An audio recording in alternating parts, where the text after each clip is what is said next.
Welcome back everyone, Professor Rosenthal here, and today we're going to study the topic of integrals involving inverse trig functions. So we've done a lot of integration so far because again it has many applications and some of it we have already seen, such as finding area, such as finding average value, and as many of you will head towards calculus 2, you'll see many more applications of integration such as volume, arc length, surface area, center of mass, even finding probabilities. So here we spend a little bit more time on how to evaluate integrals. Excuse me. And here are our learning outcomes for today. So we're going to begin with a short review on what inverse trig functions are, because I find that at this point in the semester students tend to forget that a little bit. It's been a long time since you've taken trig. All right, then we're going to try to look at how to differentiate inverse trig functions and take a look at a little bit rationale behind the formulas involving derivatives of inverse trig. Then we're going to turn our attention to integration, integrating with trig functions, but understanding when a problem can be solved with inverse trig and when it cannot be solved with inverse trig. And then we're going to mix problems involving U substitution that require everything we've learned so far. U substitution with power rule, with exponential and log functions, as well as inverse trig functions. Now let me give you a little bit of almost like a preview of what's coming out. Okay, so take a look at this integral, dx over the square root of 9 minus x squared. Think about it for a minute. Can we solve this problem with U substitution? Well, if you let u be 9 minus x squared, its derivative is negative 2x dx. There is no x dx in the numerator, right? So this problem cannot be solved with U sub. So basically you would be stuck at this point if it weren't for the inverse trig functions. Okay, so inverse trig functions are going to give us a path forward to be able to solve an integral of that type. So we're beginning with our learning outcome 0. I call it 0 because it's just reviews, nothing new there. So let's begin with that. So what is an inverse trig function? For example, when I put sine inverse of A equals theta, what that means is, like, you could apply sine to both sides, and sine of sine inverse, it cancels each other, okay? So basically A equals sine of theta, or sine of theta equals A. So when we write sine inverse of a value, think of it as it's representing an angle whose sine is the argument of the sine inverse. So for example, if I say sine inverse of 1 is pi over 2, the way you can check that is you can apply sine to both sides. Sine and sine inverse, it cancels each other. So you can have 1 is equal to sine of pi over 2. Is that a true statement? Is sine of pi over 2 equal to 1? Indeed it is, right? Because at pi over 2, sine is going to be equal to 1. So when we say sine inverse of 1, it represents an angle. What kind of an angle is it? Typically we report it as an angle in radians, and it's the angle where the sine function is equal to this value. Okay, so we're going to do more practice on that in just a little bit. But a few things you should remember. Sine inverse function, the range should be between negative pi over 2 and pi over 2. Cosine inverse function, the range should be between 0 and pi. And tangent inverse between negative pi over 2 and pi over 2. And the reason for that is if you think about the graph, for example, for a sine function. Sine function looks something like this.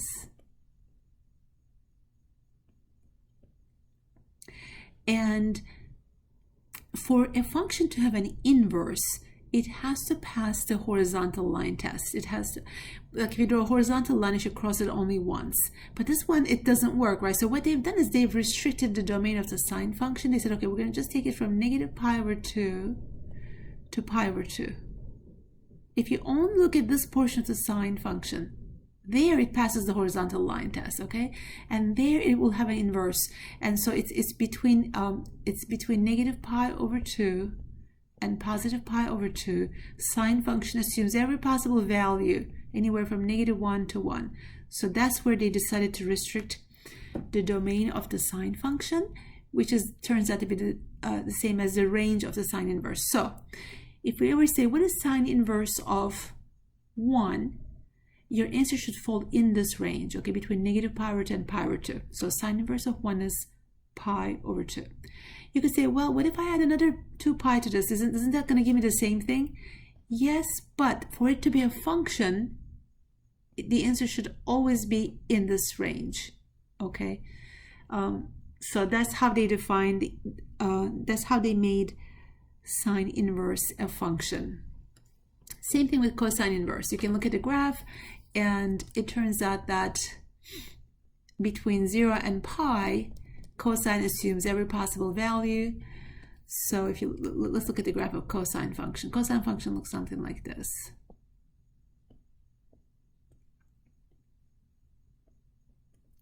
So cosine function assumes every single value between 0 and pi. So if you restrict it to that domain for the cosine function, it will have an inverse, okay? So, and the inverse cosine function will always give results between 0 and pi. So for example, if I say, what is cosine inverse of -1? So think of it this way. Where is the cosine function equal to -1? So think about on the unit circle, where is it equal to -1?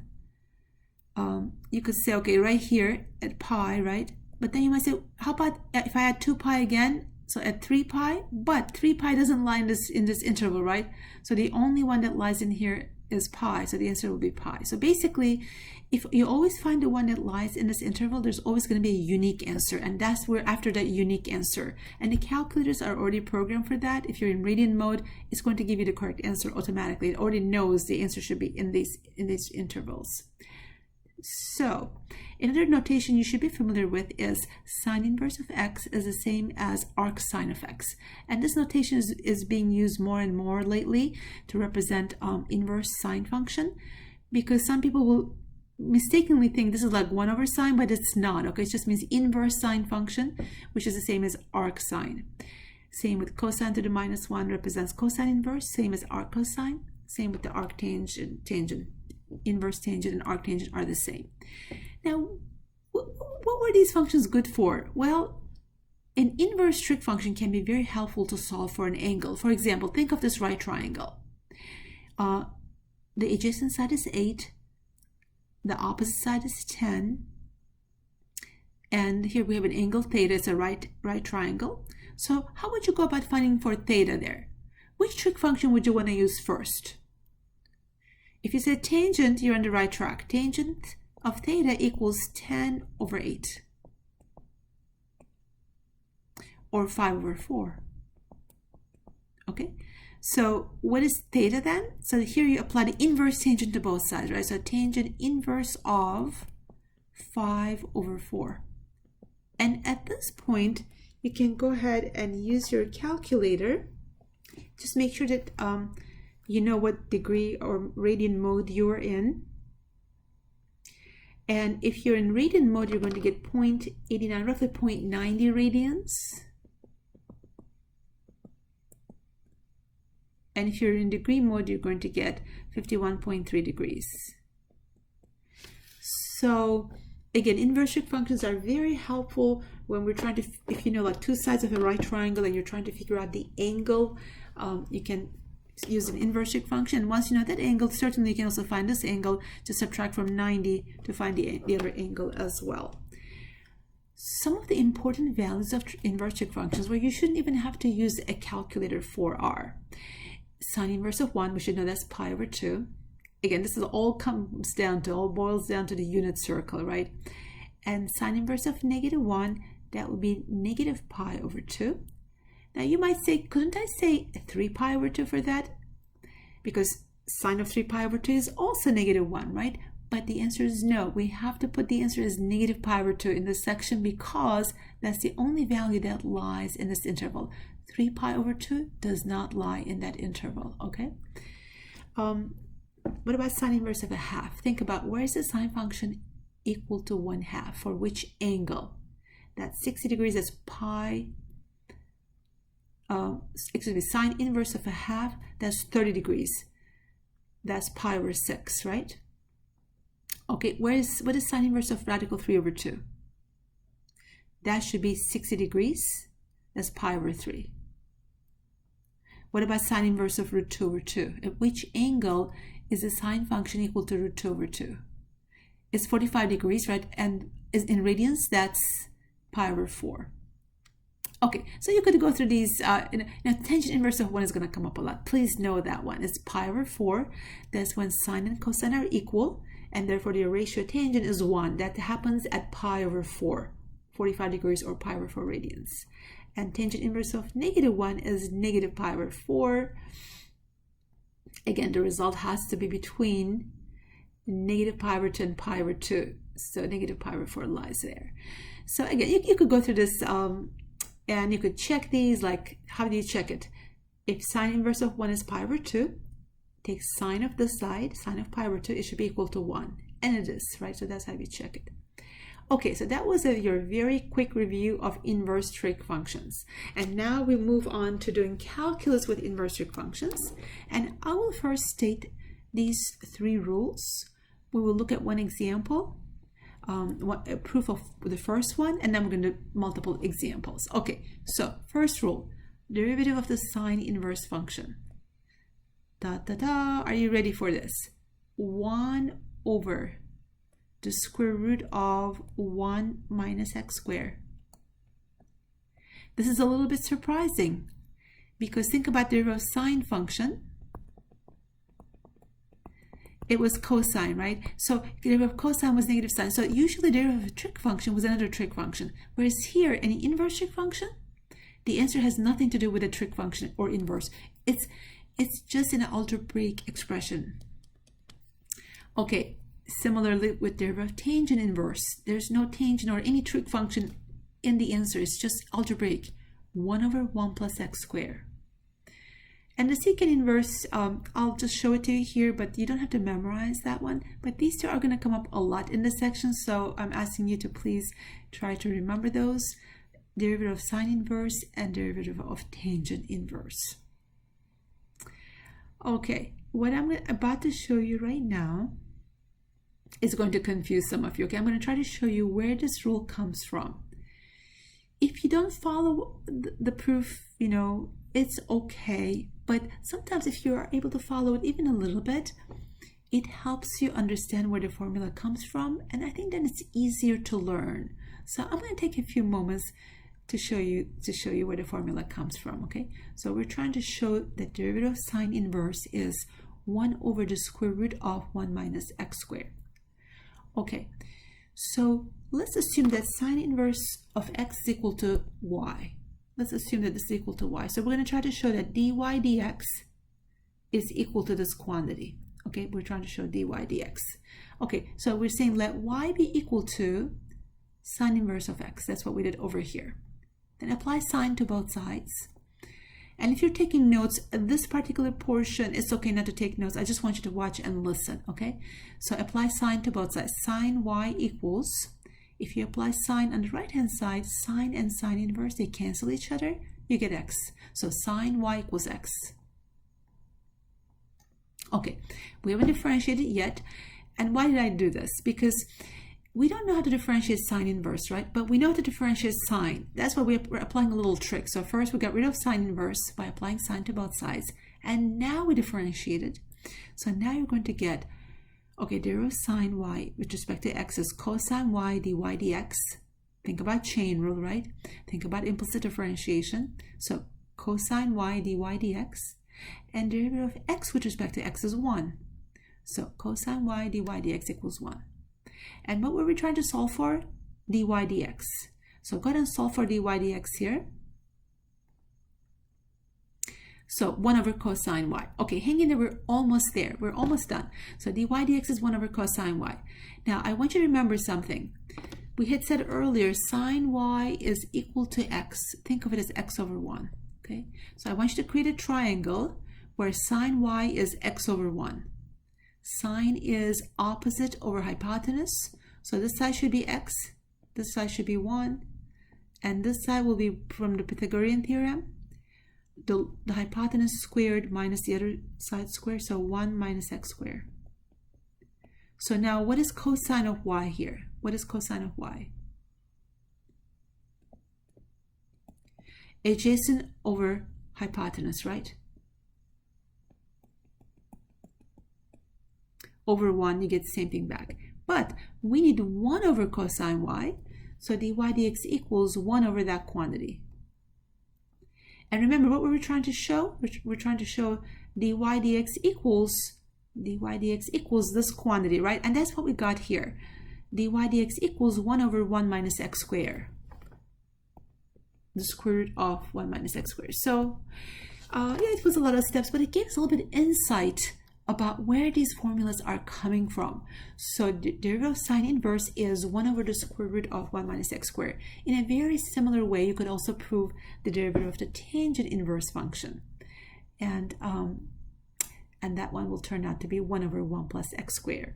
And with those two rules, we can do a few examples about involving derivatives of inverse trig functions.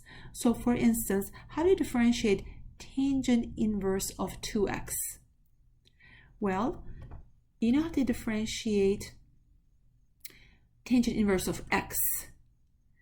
And another way to write it is this way. Derivative of tangent inverse of u equals 1 over 1 plus u squared times the derivative of the inside. That part comes from the chain rule. So it's very much like this rule, but then you multiply everything with the derivative of the inside. Okay, so this is going to be 1 over 1 plus this quantity squared times derivative of the inside, derivative of 2x, which is 2. So if we simplify it a little bit, you get 2 over 1 plus 4x squared. Now, derivative of tangent inverse of x, that we should know, right? Because that's the formula in itself, 1 over 1 plus x squared. Okay. What about derivative of tangent inverse of e to the x? Again, think of this as your chain rule. So think of this as your u. We're going to apply this rule. 1 over 1 plus u squared times du dx. So it's going to be 1 over 1 plus e to the x squared times derivative of e to the x, which is e to the x.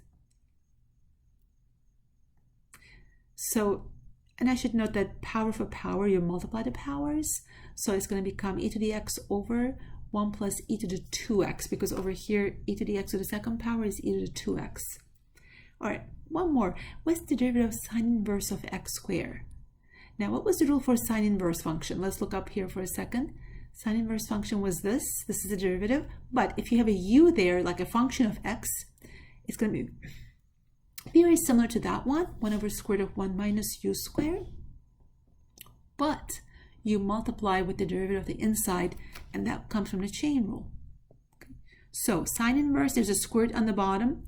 Tangent inverse, there's no square root. Sine inverse, there's a subtraction in the middle on the bottom. Tangent inverse, there's an addition in the middle, right? So those are some ways we can try to remember these rules and notice what are the similarities and differences between them. So to do sine inverse of x squared, how do you differentiate that one?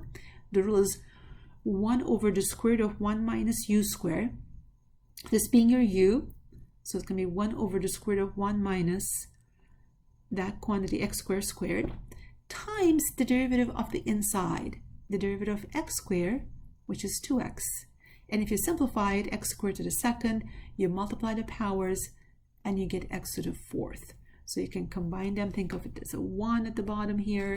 2x times 1 is 2x, and 1 times that radical will give you that radical back. So this is the derivative of sine inverse of x squared. So basically, these two rules are being used to find derivatives of sine inverse and tangent inverse, And in the more general cases, when you have a u, a function of x, just don't forget to do at the end du dx. So that's how we differentiate inverse trig functions. And in the next segment, we're going to look at how we integrate functions involving inverse trig.